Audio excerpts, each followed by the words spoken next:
আমার আপু শরীফা আপু খুব সুন্দর একটা প্রবন্ধ লিখেছেন। প্রবন্ধের শিরোনাম জাগ্রত হোক এক নতুন মহাকাশ। প্রবন্ধের প্রথমে আমরা দেখতে পাচ্ছি আপু মূলত নারী অধিকার আদায়ের কথাটা আসলে বলেছেন।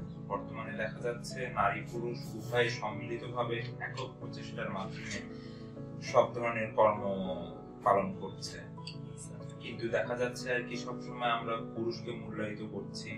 নারীরা অতীতকালে কিংবা আদিকাল থেকে আর কি নিগৃহীত হয়ে আসছে। আগেকার দাদি নানীরাও সবসময় নারীদেরকে ছোট করে দেখতো, কিন্তু নারীরাও যে মানুষ বর্তমান বিশ্বে তার অনেক উদাহরণ আমরা দেখতে পাই। এবং কাজী নজরুল ইসলাম বলেছেন, এই পৃথিবীতে যা কিছু কল্যাণকর তার অর্ধেক করিয়াছে নারী, অর্ধেক করিয়াছে নর। সুতরাং এই কথা থেকে আমরা সহজেই বুঝতে পারছি নারীকে বাদ দিয়ে আসলে কোনো কিছুই সম্ভব না। ছোটখাটো বিষয় থেকে সরকার পরিচালনা সবকিছুতে নারীদের যথাযথ অবদান রয়েছে। কিন্তু দেখা যাচ্ছে সমাজের নিয়ম কিংবা সমাজের কিছু প্রথা পাল্টাতে গেলে সমাজের রক্ষকদের সম্মুখীন হতে হয়,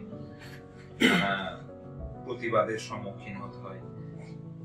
তো নারী এবং পুরুষের যেহেতু আর কি সম অধিকার যদি প্রতিষ্ঠিত হয়, তাহলে নারীরা আসলে মানসিক দিক থেকে নিজেকে প্রতিষ্ঠিত করতে পারবে। তারা পুরুষদের আর মুখাপেক্ষী হবে না। কিন্তু দেখা যাচ্ছে বর্তমানে সবকিছু করতে গেলে পুরুষদের মুখাপেক্ষী হতে হচ্ছে। বর্তমান সমাজটা হয়েছে পিতৃতান্ত্রিক পুরুষ শাসিত সমাজ, কিন্তু নারীদেরকে কোনো অংশে বাদ দেওয়া যাবে না। নারীরাও পুরুষের মতো আর কি গুরুত্বপূর্ণ অনেক কাজে নিজেদের অবদান রাখছে। তো পরিশেষে বলা যেতে পারে, নারী এবং পুরুষ যেহেতু সম্মিলিতভাবে একক প্রচেষ্টার মাধ্যমে কাজ করে যাচ্ছে, সুতরাং আমাদের এই ভ্রান্ত ধারণা থেকে নিজেকে দূর করা হয়েছে ও সবসময় নারীর মর্যাদা প্রতিষ্ঠা করা উচিত।